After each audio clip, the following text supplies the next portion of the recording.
Prime time ನ್ಯೂಸ್ಗೆ ಸ್ವಾಗತ. ನಾನು ನಿಮ್ಮ ಶಿವಕುಮಾರ್. ಈಗ ಹೆಡ್ಲೈನ್ಸ್. ದೊಡ್ಡಮನೆ ಸಂಸಾರದಲ್ಲಿ ಡಿವೋರ್ಸ್ ಬಿರುಗಾಳಿ, ಪತ್ನಿಗೆ ಯುವರಾಜ್ ಕುಮಾರ್ ವಿಚ್ಛೇದನ, ನಟ ಶಿವಣ್ಣ ಹೇಳಿದ್ದೇನು? ವಿಚ್ಛೇದನ ಬಳಿಕ ನಿವೇದಿತಾ ಚಂದನ್ ಒಟ್ಟಾಗಿ ಸುದ್ದಿಗೋಷ್ಠಿ, ಮಕ್ಕಳು ಮಾಡಿಕೊಳ್ಳುವ ವಿಚಾರಕ್ಕೆ ಡಿವೋರ್ಸ್ ಆಯ್ತಾ? ನಿವೇದಿತಾ ಜೀವನಾಂಶದ ಕುರಿತು ಚಂದನ್ ಸ್ಪಷ್ಟನೆ. ಹಾಸನ ಮಾಜಿ ಸಂಸದ ಪ್ರಜ್ವಲ್ ಪರಪ್ಪನಾಗರ ಜೈಲಿಗೆ ಶಿಫ್ಟ್, 14 ದಿನ ನ್ಯಾಯಾಂಗ ಬಂಧನ. ಅಧಿಕಾರ ವಹಿಸಿಕೊಂಡ ಮೊದಲ ದಿನವೇ ರೈತರಿಗೆ ಮೋದಿ ಸಿಹಿ ಸುದ್ದಿ, ಕಿಸಾನ್ ಸಮ್ಮಾನ್ ನಿಧಿ ಕಡತಕ್ಕೆ ಮೋದಿ ಸಹಿ. 5 ರಾಜ್ಯಗಳ 13 ವಿಧಾನಸಭಾ ಕ್ಷೇತ್ರಗಳಿಗೆ ಉಪಚುನಾವಣೆ ಘೋಷಣೆ, ಜುಲೈ 10ಕ್ಕೆ ಮತದಾನ, 13ಕ್ಕೆ ಫಲಿತಾಂಶ ಪ್ರಕಟ.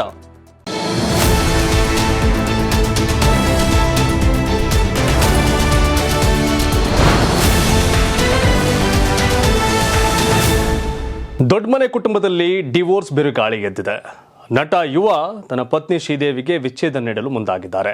ಈ ಸಂಬಂಧಪಟ್ಟಂತೆ ನಟ ಶಿವರಾಜ್ ಕುಮಾರ್ ಹೇಳಿದ್ದೇನು, ಎಲ್ಲದರ ಕಂಪ್ಲೀಟ್ ಡೀಟೇಲ್ಸ್ ಇಲ್ಲಿದೆ. ದೊಡ್ಡಮನೆ ಕುಡಿ ನಟ ಯುವರಾಜ್ ಕುಮಾರ್ ತಮ್ಮ ಪತ್ನಿ ಶ್ರೀದೇವಿ ಭೈರಪ್ಪಗೆ ಡಿವೋರ್ಸ್ ನೀಡಲು ಮುಂದಾಗಿದ್ದಾರೆ. ಶ್ರೀದೇವಿ ಅವರು ಕ್ರೌರ್ಯ, ಮಾನಸಿಕ ಕಿರುಕುಳ ನೀಡುತ್ತಿದ್ದಾರೆ ಎಂದು ಆರೋಪಿಸಿ ಯುವರಾಜ್ ಕುಮಾರ್ ವಿಚ್ಛೇದನ ನೀಡಲು ಮುಂದಾಗಿದ್ದಾರೆ. ಈ ಕುರಿತು ಹ್ಯಾಟ್ರಿಕ್ ಹೀರೋ ಶಿವರಾಜ್ ಕುಮಾರ್ ತಮ್ಮ ಮೊದಲ ಪ್ರತಿಕ್ರಿಯೆ ನೀಡಿದ್ದಾರೆ. ಬೆಂಗಳೂರಿನಲ್ಲಿ ಮಾತನಾಡಿದ ಶಿವಣ್ಣ, ಯುವರಾಜ್ ಕುಮಾರ್ ವಿಚ್ಛೇದನ ಕುರಿತು ನನಗೆ ಮಾಹಿತಿ ಇಲ್ಲ ಎಂದು ಹೇಳಿದ್ದಾರೆ. ಮಾಹಿತಿ ಇಲ್ಲದೆ ಮಾತನಾಡುವುದು ಸರಿಯಿಲ್ಲ. ಡಿವೋರ್ಸ್ ಬಗ್ಗೆ ಮೊಬೈಲ್ನಲ್ಲಿ ನೋಡಿ ತಿಳಿದುಕೊಂಡಿದ್ದೇನೆ. ಆ ರೀತಿ ಏನಾದರೂ ಆಗಿದ್ದರೆ ಮನಸ್ಸಿಗೆ ಬೇಜಾರಾಗುತ್ತದೆ ಎಂದು ಶಿವಣ್ಣ ಮಾತನಾಡಿದ್ದಾರೆ. ಇದೇ ವೇಳೆ ಗೀತಾ ಶಿವರಾಜ್ ಕುಮಾರ್ ಮಾತನಾಡಿ, ಯುವ ಡಿವೋರ್ಸ್ ಬಗ್ಗೆ ನನಗೆ ಯಾವುದೇ ಮಾಹಿತಿ ಇಲ್ಲ, ಹಾಗಾಗಿ ತಿಳಿದುಕೊಂಡು ಮಾತನಾಡುತ್ತೇವೆ. ಗೊತ್ತಿಲ್ಲದೆ ಮಾತನಾಡುವುದು ಸರಿಯಲ್ಲ ಎಂದು ತಿಳಿಸಿದ್ದಾರೆ. 7 ವರ್ಷಗಳ ಕಾಲ ಪರಸ್ಪರ ಪ್ರೀತಿಸಿ ಮದುವೆಯಾಗಿದ್ದ ಯುವ ಮತ್ತು ಶ್ರೀದೇವಿ ಜೋಡಿ ಈಗ ದಾಂಪತ್ಯಕ್ಕೆ ಅಂತ್ಯ ಹಾಡಲು ಮುಂದಾಗಿದ್ದಾರೆ. ಜೂನ್ 6ರಂದು ಬೆಂಗಳೂರಿನ ಕೌಟುಂಬಿಕ ಕೋರ್ಟ್ಗೆ ಅರ್ಜಿ ಸಲ್ಲಿಸಿರುವ ಯುವರಾಜ್ ಕುಮಾರ್ ಜುಲೈ 4ರಂದು ವಿಚಾರಣೆಗೆ ದಿನ ನಿಗದಿಯಾಗಿದೆ. ಈಗಾಗಲೇ ವಿಚಾರಣೆಗೆ ಹಾಜರಾಗುವಂತೆ ಶ್ರೀದೇವಿ ಅವರಿಗೆ ಕೋರ್ಟ್ ನೋಟಿಸ್ ಜಾರಿಗೊಳಿಸಿದೆ. ಸದ್ಯ ಶ್ರೀದೇವಿ ಅವರು ಅಮೆರಿಕಾದಲ್ಲಿದ್ದು ಪ್ರಕರಣಕ್ಕೆ ಸಂಬಂಧಿಸಿದಂತೆ ಯಾವುದೇ ಪ್ರತಿಕ್ರಿಯೆಯನ್ನ ನೀಡಿಲ್ಲ. ಇನ್ನು ನಟ ಯುವರಾಜ್ ಕುಮಾರ್ ಪತ್ನಿಗೆ ಡಿವೋರ್ಸ್ ನೀಡ್ತಿರೋ ಬೆನ್ನಲ್ಲೇ ನಟ ಮತ್ತೊಬ್ಬ ನಟಿಯೊಂದಿಗೆ ಓಡಾಡ್ತಿದ್ದಾರೆ ಅನ್ನೋ ಗಾಸಿಪ್ ಹರಿದಾಡ್ತಿದೆ. ಅಷ್ಟಕ್ಕೂ ಏನ್ ಸುದ್ದಿ, ಏನ್ ಕತೆ, ಬನ್ನಿ ನೋಡೋಣ. ವಿಚ್ಛೇದನ ನಂತರ ಚಂದನ್ ಶೆಟ್ಟಿ ಹಾಗೆ ನಿವೇದಿತಾ ನಡುವಿನ ಗಾಸಿಪ್ ಬಹಳಷ್ಟು ಹರಿದಾಡ್ತಿತ್ತು. ಇವತ್ತು ಸುದ್ದಿಗೋಷ್ಠಿ ನಡೆಸಿದಂತ ಚಂದನ್ ಶೆಟ್ಟಿ ಮತ್ತೆ ನಿವೇದಿತಾ ಗೌಡ ಇದಕ್ಕೆಲ್ಲದಕ್ಕೂ ಕೂಡ ತೆರೆ ಎಳೆದಿದ್ದಾರೆ. ಮಗು ಪಡೆಯಲು ಒಪ್ಪಂದಕ್ಕೆ ನಿವೇದಿತಾ ವಿಚ್ಛೇದನವನ್ನ ಪಡೆದ್ರು. ನಟಿಯಾಗಿ ಮುಂದುವರಿಬೇಕು ಎನ್ನುವ ಕಾರಣಕ್ಕೋಸ್ಕರ ಗಂಡನಿಂದ ದೂರ ಆಗಿದ್ದಾರೆ ಅಂತ ಮಾತುಗಳು ಕೇಳಿ ಬರ್ತಾ ಇದ್ವು. ಇದಕ್ಕೆಲ್ಲ ಸುದ್ದಿಗೋಷ್ಠಿಯಲ್ಲಿ ಇಂದು ಸ್ಪಷ್ಟನೆಯನ್ನ ನೀಡಲಿದ್ದಾರೆ. ಚಂದನ್ ಶೆಟ್ಟಿ ಹಾಗೂ ನಿವೇದಿತಾ ಗೌಡ ವಿಚ್ಛೇದನದ ವಿಚಾರ ಸಾಕಷ್ಟು ಸೆನ್ಸೇಷನ್ ಅನ್ನ ಸೃಷ್ಟಿ ಮಾಡಿದೆ. ಕಳೆದ 1 ವರ್ಷಗಳಿಂದ ಇವರು ಈ ಬಗ್ಗೆ ಚರ್ಚೆಯನ್ನ ಮಾಡ್ತಾ ಇದ್ರು. ಆದ್ರೆ ಎಲ್ಲಿಯೂ ಕೂಡ ಸುದ್ದಿ ಲೀಕ್ ಆಗಿರ್ಲಿಲ್ಲ ಅಷ್ಟೇ. ಈಗ ಏಕಾಏಕಿ ಅವರು ಬೇರೆಯಾಗುವಂತಹ ನಿರ್ಧಾರವನ್ನ ಘೋಷಿಸಿ ಎಲ್ಲರಿಗೂ ಅಚ್ಚರಿಯನ್ನ ಮೂಡಿಸಿದ್ದಾರೆ. ಸೋಷಿಯಲ್ ಮೀಡಿಯಾದಲ್ಲಿ ಪರಸ್ಪರ ಅನ್ಫಾಲೋವನ್ನ ಮಾಡಿಕೊಂಡಿದ್ದಾರೆ. ಈಗ ಇಬ್ರು ಜಂಟಿಯಾಗಿ ಸುದ್ದಿಗೋಷ್ಠಿಯನ್ನ ಕರೆದಿದ್ದಾರೆ. ಈ ಮೂಲಕ ಹಲವಾರು ವದಂತಿಗಳಿಗೆ ಇವರೇ ತೆರೆಯನ್ನ ಎಳೆಯಲಿದ್ದಾರೆ. ಚಂದನ್ ಶೆಟ್ಟಿ ಹಾಗೂ ನಿವೇದಿತಾ ದಾಂಪತ್ಯಕ್ಕೆ ಈಗ 4 ವರ್ಷ. ಅವರು ಹಾಯಾಗಿ ಸಂಸಾರವನ್ನ ನಡೆಸಿಕೊಂಡು ಹೋಗ್ತಾ ಇದ್ರು.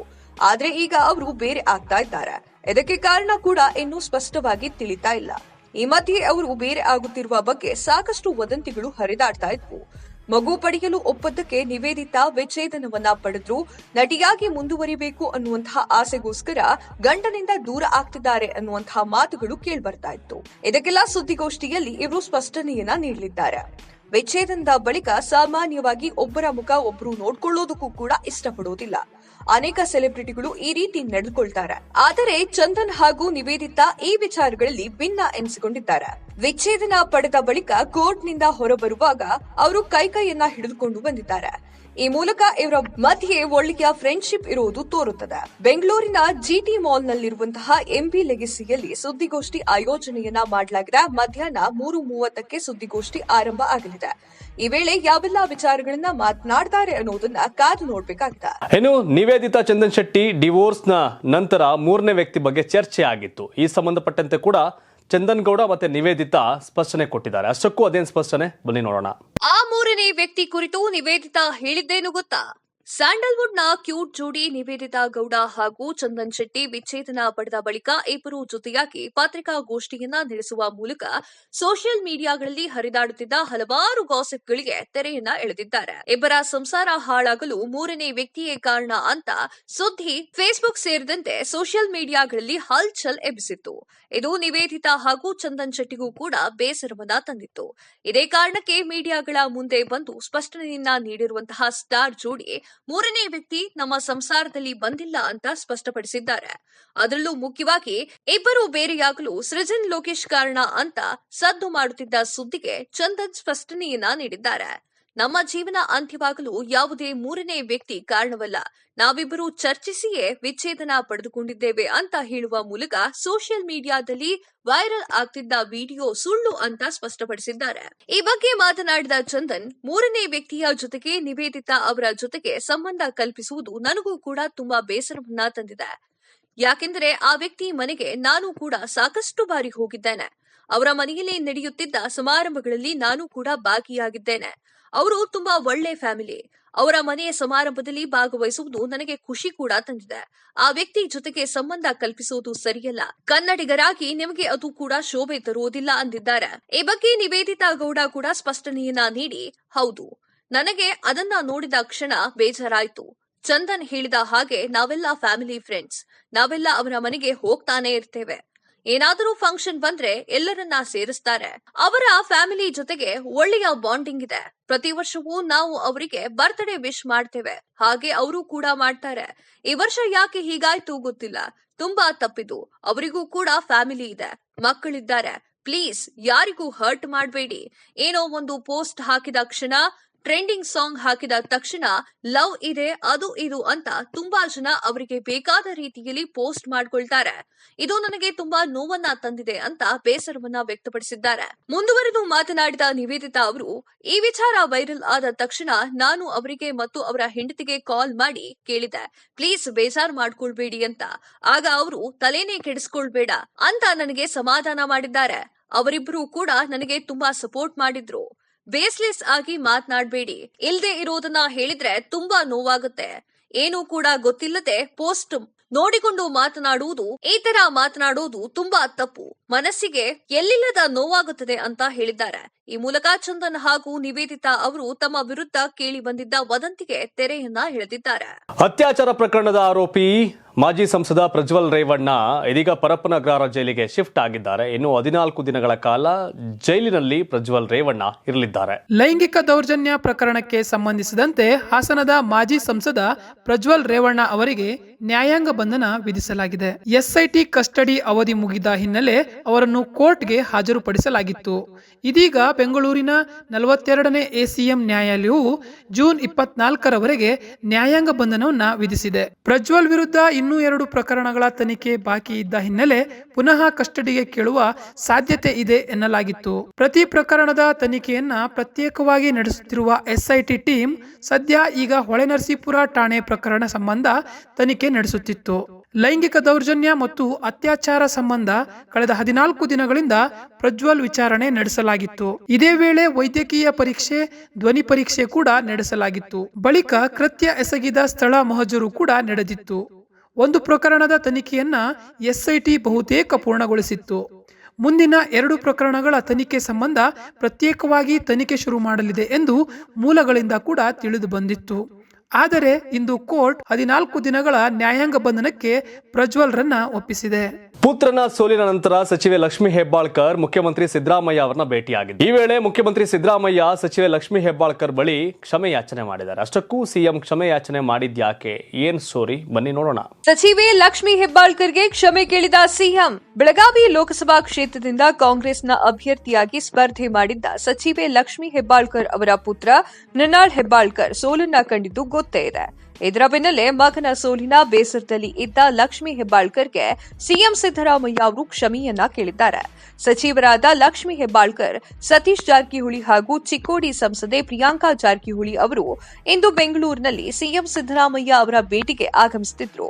ಈ ವೇಳೆ ಲಕ್ಷ್ಮೀ ಹೆಬ್ಬಾಳ್ಕರ್ ಮುಖ ನೋಡ್ತಿದ್ದಂತೆ ಸಿದ್ದರಾಮಯ್ಯ ಅವರು ಸಾರಿ ಕಣಮ್ಮ ಅಂತ ಹೇಳಿದ್ದಾರೆ. ಸಿಎಂ ಸಾರಿ ಅಂತ ಹೇಳಿದ ಕೂಡಲೇ ಲಕ್ಷ್ಮೀ ಹೆಬ್ಬಾಳ್ಕರ್ ಕೂಡ ತುಂಬಾ ಭಾವುಕರಾದ್ರು. ನಂತರ ಚಿಕ್ಕೋಡಿ ಸಂಸದೆ ಪ್ರಿಯಾಂಕಾ ಅವರು ಸಿಎಂ ಸಿದ್ದರಾಮಯ್ಯ ಅವರಿಗೆ ಹೂಗುಚ್ಛವನ್ನ ನೀಡಿ ಕಾಲಿಗೆ ನಮಸ್ಕಾರ ಮಾಡಿದ್ದಾರೆ. ಬೆಳಗಾವಿ ಲೋಕಸಭಾ ಕ್ಷೇತ್ರದಲ್ಲಿ ಲಕ್ಷ್ಮೀ ಹೆಬ್ಬಾಳ್ಕರ್ ಪುತ್ರ ಮೃಣಾಲ್ ಅವರು ಮಾಜಿ ಸಿಎಂ ಜಗದೀಶ್ ಶೆಟ್ಟರ್ ವಿರುದ್ಧ 1,78,437 ಮತಗಳ ಅಂತರದಿಂದ ಸೋಲನ್ನ ಕಂಡಿದ್ದಾರೆ. ಜಗದೀಶ್ ಶೆಟ್ಟರ್ ಅವರು 7,62,029 ಮತಗಳನ್ನ ಪಡೆದ್ರೆ ಮೃಣಾಲ್ 5,83,592 ಮತಗಳನ್ನ ಪಡೆದು ಸೋಲನ್ನ ಕಂಡಿದ್ದಾರೆ. ಬೆಂಗಳೂರು ಗ್ರಾಮಾಂತರ ಲೋಕಸಭಾ ಕ್ಷೇತ್ರದಲ್ಲಿ ಡಾಕ್ಟರ್ ಮಂಜುನಾಥ್ ವಿರುದ್ಧದ ಸೋಲಿನ ಕೈ ನೆನಪಿನಿಂದ ಮಾಜಿ ಸಂಸದ ಡಿಕೆ ಸುರೇಶ್ ಹೊರಬಂದಂತೆ ಕಾಣ್ತಿಲ್ಲ ಎಂದು ನಡೆದ ಸಭೆಯಲ್ಲಿ ಈ ಸೋಲಿನ ಸಂಬಂಧಪಟ್ಟಂತೆ ಮಾತನಾಡಿದ್ದಾರೆ. ಅಷ್ಟಕ್ಕೂ ಡಿಕೆ ಸುರೇಶ್ ಹೇಳಿದ್ದೇನು ಬನ್ನಿ ನೋಡೋಣ. ಬೆಂಗಳೂರು ಗ್ರಾಮಾಂತರ ಲೋಕಸಭಾ ಕ್ಷೇತ್ರದಲ್ಲಿ ಮಾಜಿ ಸಂಸದ ಡಿಕೆ ಸುರೇಶ್ ಡಾಕ್ಟರ್ ಮಂಜುನಾಥ್ ವಿರುದ್ಧ ಸೋತಿರೋದು ಈಗ ಹಳೆಯ ವಿಷಯ. ಆದರೆ ಈಗ ಡಿಕೆ ಸುರೇಶ್ ಈ ಸೋಲಿನ ಬಗ್ಗೆ ಆತ್ಮಾವಲೋಕನ ಮಾಡಿಕೊಳ್ಳುತ್ತಿದ್ದಾರೆ. ನನಗೆ ಯಾರೂ ಶತ್ರುಗಳಿಲ್ಲ, ನನಗೆ ನಾನೇ ಶತ್ರು, ಜನ ನನಗೆ ವಿರಾಮ ಕೊಟ್ಟಿದ್ದಾರೆ, ನಾನು ಅದನ್ನು ಒಪ್ಪಿಕೊಳ್ಳುತ್ತೇನೆ.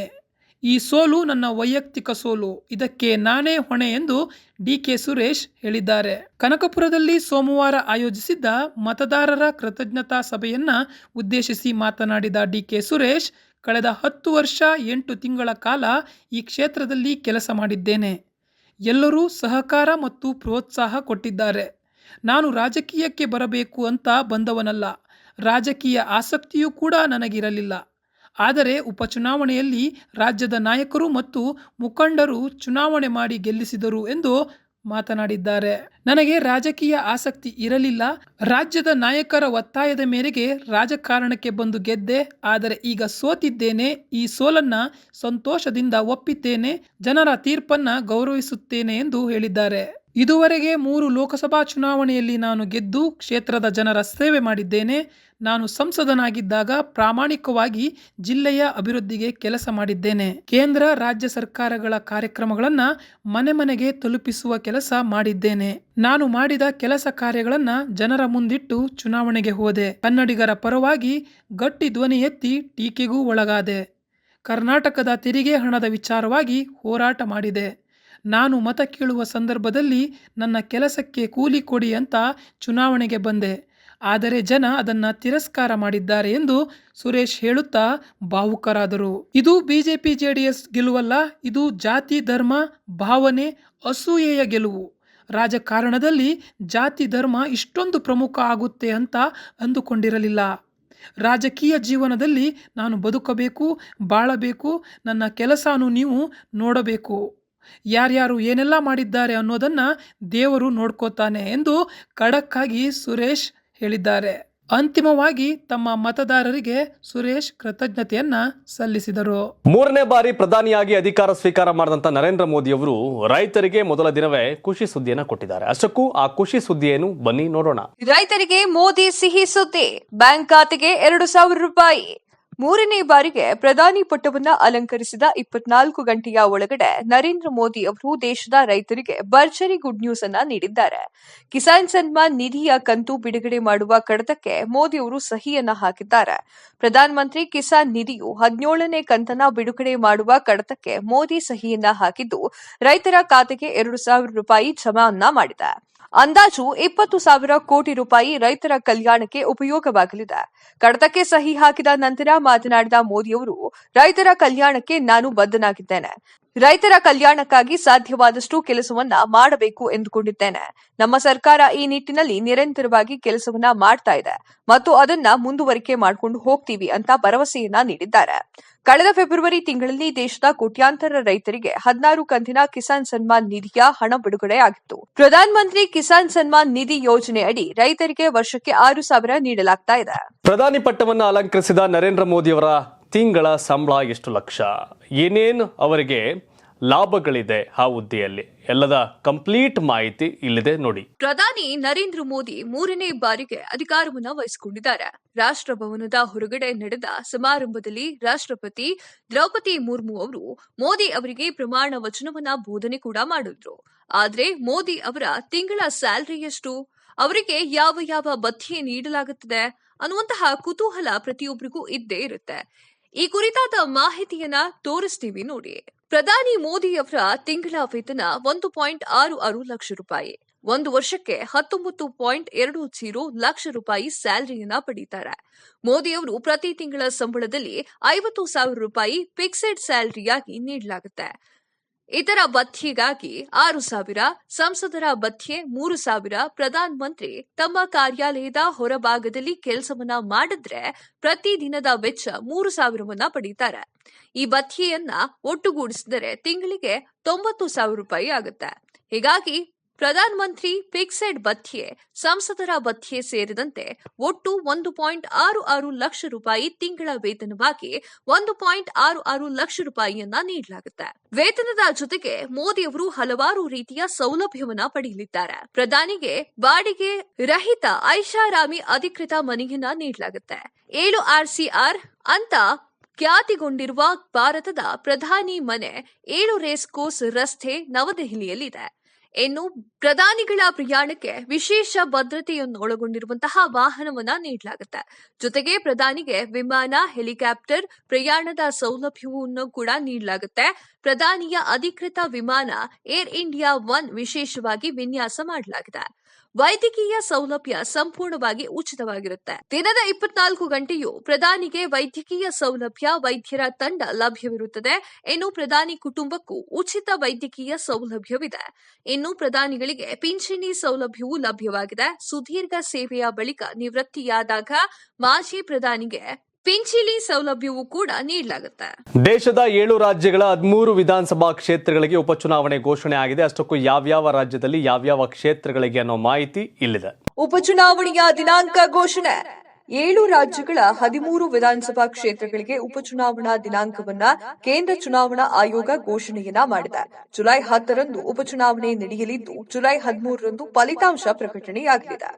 ಪಶ್ಚಿಮ ಬಂಗಾಳದ ರಾಯ್ಗಂಜ್, ರಣಘಟ್ ದಕ್ಷಿಣ, ಬಾಗ್ದಾ ಮತ್ತು ಮಾಣಿಕ್ತಾಲ ಕ್ಷೇತ್ರಗಳಿಗೆ ಚುನಾವಣೆ ನಡೆಯಲಿದೆ. ಬಿಹಾರದ ರುಪೈಲಿ, ತಮಿಳುನಾಡಿನ ವಿಕ್ರಮ್ ವಂಡಿ, ಮಧ್ಯಪ್ರದೇಶದ ಅಮರವಾರ, ಉತ್ತರಾಖಂಡದ ಬದರಿನಾಥ್, ಮಂಗಳೂರು, ಪಂಜಾಬ್ನ ಜಲಂಧರ್ ಪಶ್ಚಿಮ, ಹಿಮಾಚಲ ಪ್ರದೇಶದ ಡೆರ್ಹಾ, ಹಮೀರ್ಪುರ್ ಮತ್ತು ನಲಘಟ್ ವಿಧಾನಸಭಾ ಚುನಾವಣೆಯನ್ನ ಘೋಷಣೆ ಮಾಡಲಾಗಿದೆ.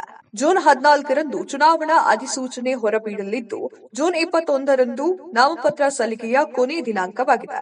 ಜೂನ್ 26 ನಾಮಪತ್ರ ಹಿಂಪಡೆಯಲು ಕೊನೆಯ ದಿನವಾಗಿದೆ. ಜುಲೈ 13ರಂದು ಮತ ಎಣಿಕೆ ನಡೆಯಲಿದೆ. ಹಾಲಿ ಶಾಸಕರು ಮೃತಪಟ್ಟರೆ ಹಾಗೂ ರಾಜೀನಾಮೆಯಿಂದ ತೆರವಾಗಿದ್ದ ಸ್ಥಾನಗಳಿಗೆ ಉಪಚುನಾವಣೆ ನಡೆಯುತ್ತಿದೆ. ಇನ್ನು ಲೋಕಸಭಾ ಚುನಾವಣೆಯಲ್ಲಿ ಸ್ಪರ್ಧಿಸಿ ಸಂಸದರಾಗಿರುವ ಕೆಲವು ಕ್ಷೇತ್ರಗಳಿಗೆ ಶೀಘ್ರದಲ್ಲೇ ಚುನಾವಣೆ ಘೋಷಣೆಯಾಗುವಂತಹ ಸಾಧ್ಯತೆಗಳು ಇದೆ. ಕರ್ನಾಟಕದಿಂದ ರಾಜ್ಯಸಭೆಗೆ ಆಯ್ಕೆಯಾಗಿ ಇದೀಗ ಕೇಂದ್ರ ಕ್ಯಾಬಿನೆಟ್ ದರ್ಜೆ ಸ್ಥಾನಮಾನವನ್ನ ಅಂದ್ರೆ ಸಚಿವೆಯಾಗಿ ಪ್ರಮಾಣ ವಚನ ಸ್ವೀಕಾರ ಮಾಡಿರತಕ್ಕಂಥ ನಿರ್ಮಲಾ ಸೀತಾರಾಮನ್ ವಿರುದ್ಧ ಬಿಜೆಪಿಯಲ್ಲೇ ಅಸಮಾಧಾನ ಕೇಳಿ ಬಂದಿದೆ. ಅಷ್ಟಕ್ಕೂ ಆ ಅಸಮಾಧಾನ ಯಾಕೆ, ಅದೆಲ್ಲದರ ಸಂಪೂರ್ಣ ಮಾಹಿತಿ ಇಲ್ಲಿದೆ. ನರೇಂದ್ರ ಮೋದಿ ಅವರು 3ನೇ ಬಾರಿಗೆ ಪ್ರಧಾನಮಂತ್ರಿಯಾಗಿ ಅಧಿಕಾರವನ್ನ ಸ್ವೀಕಾರ ಮಾಡಿದ್ದಾರೆ. ಮೋದಿ ಜೊತೆ 72 ಸಚಿವರು ಕೂಡ ಮಂತ್ರಿಯಾಗಿ ಪದಗ್ರಹಣವನ್ನ ಮಾಡಿದ್ದಾರೆ. ಆದರೆ ರಾಜ್ಯಸಭಾ ಸದಸ್ಯೆ ನಿರ್ಮಲಾ ಸೀತಾರಾಮನ್ ಅವರು ಮಂತ್ರಿಯಾಗೋದಕ್ಕೆ ಬಿಜೆಪಿಯಲ್ಲೇ ವಿರೋಧ ವ್ಯಕ್ತವಾಗ್ತಾ ಇದೆ. ಮೋದಿ 2.0 ಸರ್ಕಾರದಲ್ಲಿ ಹಣಕಾಸು ಸಚಿವೆಯಾಗಿದ್ದ ನಿರ್ಮಲಾ 3.0 ಸರ್ಕಾರದಲ್ಲೂ ಕ್ಯಾಬಿನೆಟ್ ದರ್ಜೆಯ ಸಚಿವೆಯಾಗಿ ನಿನ್ನೆ ಪ್ರಮಾಣ ವಚನವನ್ನ ಸ್ವೀಕಾರ ಮಾಡಿದ್ದಾರೆ. ಆದರೆ ನಿರ್ಮಲಾ ಅವರನ್ನ ಮಂತ್ರಿ ಮಾಡುವುದಕ್ಕೆ ಕಮಲ ಪಕ್ಷದಲ್ಲೇ ಅಪಸ್ವರ ಎದ್ಬಿಟ್ಟಿದೆ. ಅಷ್ಟಕ್ಕೂ ಬಿಜೆಪಿ ಮುಖಂಡರು ಹಾಗೂ ಕಾರ್ಯಕರ್ತರ ಕೆಂಗಣ್ಣಿಗೆ ನಿರ್ಮಲಾ ಗುರಿಯಾಗಿದ್ದೇಕೆ ಎನ್ನುವಂತಹ ಇಂಟ್ರೆಸ್ಟಿಂಗ್ ಸ್ಟೋರಿಯನ್ನ ತೋರಿಸ್ತೀವಿ ನೋಡಿ. ವಿತ್ತ ಸಚಿವೆಯಾಗಿ ನಿರ್ಮಲಾ ತೆಗೆದುಕೊಂಡ ನಿರ್ಧಾರಗಳು ಮಧ್ಯಮ ವರ್ಗದವರಿಗೆ ಖುಷಿಯನ್ನ ತಂದಿಲ್ಲ. ಮಿಡಲ್ ಕ್ಲಾಸ್ ಜನರ ಮೇಲೆ ಹೆಚ್ಚಿನ ತೆರಿಗೆ ಹೇರಿದ್ದು ಬೆಲೆ ಏರಿಕೆ ಜನರ ಕೋಪಕ್ಕೆ ಕಾರಣವಾಗಿದೆ. ಅಲ್ಲದೆ ನಿರ್ಮಲಾ ನೀಡುತ್ತಿದ್ದ ಹೇಳಿಕೆಗಳು ದೇಶದ ಮಧ್ಯಮ ವರ್ಗದ ಜನರನ್ನ ಕೆರಳಿಸಿದೆ. ಬೆಲೆ ಏರಿಕೆ ಕುರಿತು ಮಾಧ್ಯಮಗಳು ಕೇಳುತ್ತಿರುವ ಪ್ರಶ್ನೆಗಳಿಗೆ ನಿರ್ಮಲಾ ಸೀತಾರಾಮ್ ಹಲವಾರು ಬಾರಿ ಉದ್ದಟತನದಿಂದ ಉತ್ತರವನ್ನ ನೀಡಿದ್ರು. ಕರ್ನಾಟಕದ ವಿಚಾರಕ್ಕೆ ಬಂದ್ರೆ ಬರ ಪರಿಹಾರ ಹಣ ಬಿಡುಗಡೆ ವಿಚಾರದಲ್ಲಿ ಸುಳ್ಳು ಹೇಳಿ ತಗಲಾಕೊಂಡಿದ್ರು. ಅಲ್ಲದೆ ಸುಪ್ರೀಂ ಕೋರ್ಟ್ನಿಂದ ಛೀಮಾರಿ ಹಾಕಿಸಿಕೊಂಡ್ರು. ಇದು ಕರ್ನಾಟಕದಲ್ಲಿ ಬಿಜೆಪಿ ಹಿನ್ನಡೆಯಾಗಲು ಕಾರಣ ಅಂತ ಹೇಳಿ ಬಿಜೆಪಿ ಬೆಂಬಲಿಗರು ಆರೋಪವನ್ನ ಮಾಡ್ತಿದ್ದಾರೆ. ಸರ್ಕಾರ ಟ್ಯಾಕ್ಸ್ ಕಟ್ಟುವ ಮಧ್ಯಮ ವರ್ಗವನ್ನ ಕಡೆಗಣಿಸಿದ್ದೇ ಬಿಜೆಪಿ ಈ ಸೋಲಿನ ಪ್ರಮುಖ ಕಾರಣದಲ್ಲಿ ಒಂದು ಅಂತ ಹೇಳಲಾಗ್ತಾ ಇದೆ. ಇನ್ನು ಈರುಳ್ಳಿ ಬೆಲೆ ಗಗನಕ್ಕೇರಿದಾಗ ನಾನು ಈರುಳ್ಳಿ ತಿನ್ನೋದೇ ಇಲ್ಲ ಅಂತ ಹೇಳಿ ನಿರ್ಮಲಾ ಅವರು ಬಾಲಿಶತನದ ಹೇಳಿಕೆಯನ್ನ ನೀಡಿದ್ರು. ಬಡವರು ಹಾಗೂ ಮಧ್ಯಮ ವರ್ಗದ ಕಷ್ಟವನ್ನ ವಿತ್ತ ಸಚಿವೆ ಅರ್ಥ ಮಾಡಿಕೊಂಡಿಲ್ಲ. ಬರ ಪರಿಹಾರ ವಿಚಾರಕ್ಕೆ ಸಂಬಂಧಿಸಿದಂತೆ ಸಚಿವ ಕೃಷ್ಣ ಬೈರೇಗೌಡ ಅವರು ಕರ್ನಾಟಕಕ್ಕೆ ಅನ್ಯಾಯವಾಗ್ತಿದೆ ಅಂದಾಗ ಬಹಿರಂಗ ಚರ್ಚೆಗೆ ಬರುವಂತೆ ಸವಾಲನ್ನ ಕೂಡ ಹಾಕಿದ್ರು. ಇದಕ್ಕೆ ಸ್ವತಃ ಬಿಜೆಪಿ ಬೆಂಬಲಿಗರೇ ವಿರೋಧವನ್ನ ವ್ಯಕ್ತಪಡಿಸಿದ್ದಾರೆ. ಲೋಕಸಭಾ ಚುನಾವಣೆಯಲ್ಲಿ 99 ಸ್ಥಾನವನ್ನ ಗೆದ್ದು ಬೀಗಿರ್ತಕ್ಕಂಥ ಕಾಂಗ್ರೆಸ್ ಇದೀಗ ಸಂಸದರಿಗೆ ಒಂದಷ್ಟು ಶಾಕಿಂಗ್ ನ್ಯೂಸ್ ಇದೆ. ಅಷ್ಟಕ್ಕೂ ಆ ಶಾಕಿಂಗ್ ನ್ಯೂಸ್ ಏನು ಅನ್ನೋದರ ಕಂಪ್ಲೀಟ್ ಡೀಟೇಲ್ಸ್ ಹೇಳಿದೆ. ಲೋಕಸಭಾ ಚುನಾವಣಾ ಪ್ರಚಾರದ ವೇಳೆ ಮಹಿಳೆಯರ ಬ್ಯಾಂಕ್ ಖಾತೆಗೆ ವಾರ್ಷಿಕವಾಗಿ 1 ಲಕ್ಷ ರೂಪಾಯಿ ಹಣ ಜಮಾ ಮಾಡುವುದಾಗಿ ಕಾಂಗ್ರೆಸ್ನ ನಾಯಕ ರಾಹುಲ್ ಗಾಂಧಿ ಭರವಸೆಯನ್ನ ನೀಡಿದ್ರು. ಇದೀಗ ಈ ವಿಚಾರ ಕಾಂಗ್ರೆಸ್ಗೆ ದೊಡ್ಡ ತಲೆನೋವು ತಂದೊಡ್ಡಿದೆ. ಅಲ್ಲದೆ ಕಾಂಗ್ರೆಸ್ನ 99 ಸಂಸದರನ್ನ ಅನರ್ಹಗೊಳಿಸುವಂತೆ ರಾಷ್ಟ್ರಪತಿ ದ್ರೌಪದಿ ಮುರ್ಮು ಅವರಿಗೆ ಪತ್ರ ಕೂಡ ಬರೆಯಲಾಗಿದೆ. ಪ್ರಜಾಪ್ರತಿನಿಧಿ ಕಾಯ್ದೆ ಸೆಕ್ಷನ್ 123(1) ಅನ್ವಯ ಮತದಾರರಿಗೆ ಆಮಿಷ ಒಡ್ಡುವುದು ಅಪರಾಧವಾಗುತ್ತದೆ. ಈ ಹಿನ್ನೆಲೆಯಲ್ಲಿ ಈಗ ಆಯ್ಕೆಯಾಗಿರುವ 99 ಕಾಂಗ್ರೆಸ್ನ ಸಂಸದರನ್ನ ಅನರ್ಹಗೊಳಿಸಲು ಕೇಂದ್ರ ಚುನಾವಣಾ ಆಯೋಗಕ್ಕೆ ನಿರ್ದೇಶನ ನೀಡಬೇಕೆಂದು ಆಗ್ರಹಿಸಿ ದೆಹಲಿ ಮೂಲದ ವಕೀಲ ವಿಭೂರ್ ಆನಂದ್ ಎಂಬುವವರು ರಾಷ್ಟ್ರಪತಿ ಅವರಿಗೆ ಪತ್ರವನ್ನ ಬರೆದಿದ್ದಾರೆ. ಪ್ರಜಾಪ್ರತಿನಿಧಿ ಕಾಯ್ದೆ ಸೆಕ್ಷನ್ 146 ಅನ್ವಯ ಕೇಂದ್ರ ಚುನಾವಣಾ ಆಯೋಗ ಕಾಂಗ್ರೆಸ್ನ ಪಕ್ಷ ಹಾಗೂ ಅದರ ನಾಯಕರಾಗಿರುವಂತಹ ಸೋನಿಯಾ ಗಾಂಧಿ, ಮಲ್ಲಿಕಾರ್ಜುನ್ ಖರ್ಗೆ, ರಾಹುಲ್ ಗಾಂಧಿ, ಪ್ರಿಯಾಂಕಾ ಗಾಂಧಿ ಸೇರಿದಂತೆ ಎಲ್ಲರ ವಿರುದ್ಧವೂ ತನಿಖೆ ನಡೆಸಲು ಸೂಚಿಸುವಂತೆ ಕೋರಿದ್ದಾರೆ. ಕಾಂಗ್ರೆಸ್ನ ನಾಯಕರು ಸಹಿ ಮಾಡಿದ ಗ್ಯಾರಂಟಿ ಕಾರ್ಡ್ಗಳನ್ನು ಚುನಾವಣಾ ಸಂದರ್ಭದಲ್ಲಿ ಮತದಾರರಿಗೆ ವಿತರಣೆ ಮಾಡಲಾಗಿತ್ತು. ಅಲ್ಲದೆ ಜೂನ್ 4ರ ಚುನಾವಣಾ ಫಲಿತಾಂಶ ಮರುದಿನವೇ ಪ್ರತಿಯೊಬ್ಬರ ಖಾತೆಗೆ 8,500 ರೂಪಾಯಿಗಳನ್ನ ಪಾವತಿಸಲಾಗುತ್ತದೆ ಅಂತ ಸುಳ್ಳು ಭರವಸೆಯನ್ನ ಕೂಡ ನೀಡಲಾಗಿತ್ತು ಅಂತ ಆರೋಪಿಸಿ ವಕೀಲರು ಪತ್ರವನ್ನ ಬರೆದಿದ್ದಾರೆ. ಈಗ ಆಯ್ಕೆಯಾಗಿರುವ ಕಾಂಗ್ರೆಸ್ ಪಕ್ಷದ ಎಲ್ಲಾ ಸಂಸದರನ್ನ ಅನರ್ಹಗೊಳಿಸಲು ಕೋರಿ ಮನವಿಯನ್ನ ಕೂಡ ಮಾಡಿದ್ದಾರೆ. ಇದಿಷ್ಟು ಇಂದಿನ ಪ್ರೈಮ್ ಟೈಮ್ ನ್ಯೂಸ್. ನೇರ, ದಿಟ್ಟ, ಖಚಿತ, ನಿಷ್ಪಕ್ಷಪಾತ ಸುದ್ದಿಗಾಗಿ ನೋಡ್ತಾ ಇರಿ ಕರ್ನಾಟಕ ಟಿವಿ. ಇದು ಕನ್ನಡಿಗರ ಧ್ವನಿ.